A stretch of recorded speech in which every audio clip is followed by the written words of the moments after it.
We came here to talk about Mike Williams, him and Preston Smith, and I want you to give a grade on each trade and then expound for a minute or two if you know what expound means.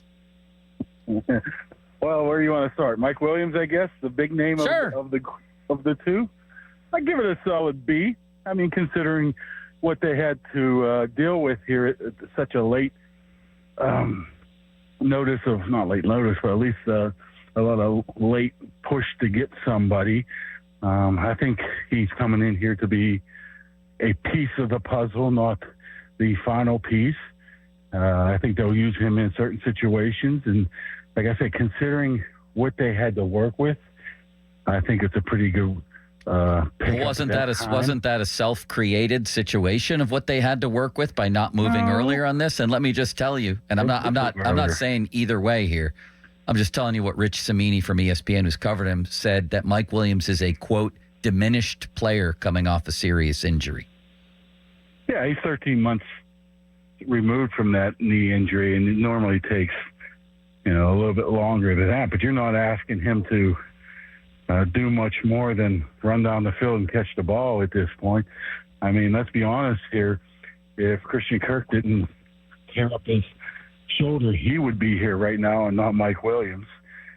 So, and they did go after, what I was told, they wanted DK Metcalf. Seattle didn't want anything to do with moving him.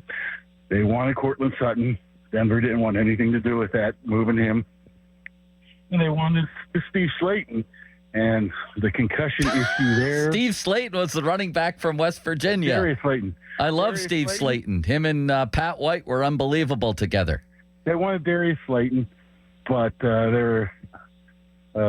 first of all, the Giants got a little bit cold feet there. They wanted to keep him around. That's the concussion issue.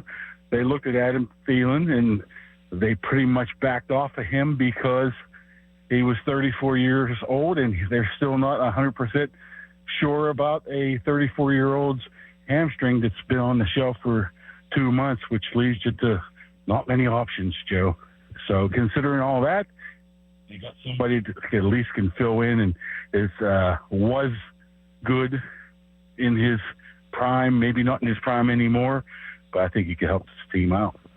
I mean, that's hardly a glowing endorsement. They got somebody who was good and can fill in from time to time. Well, they're not asking him to come in here to be the number two. Why? I thought that's what they wanted. No, I mean, in the perfect world, they would want that, but that perfect world broke his collarbone 2 weeks ago or 10 days ago. The perfect world decided to go play with his buddy in New York, and the other perfect world, decided to re-sign with the 49ers. I mean, you need two parties to come together, right?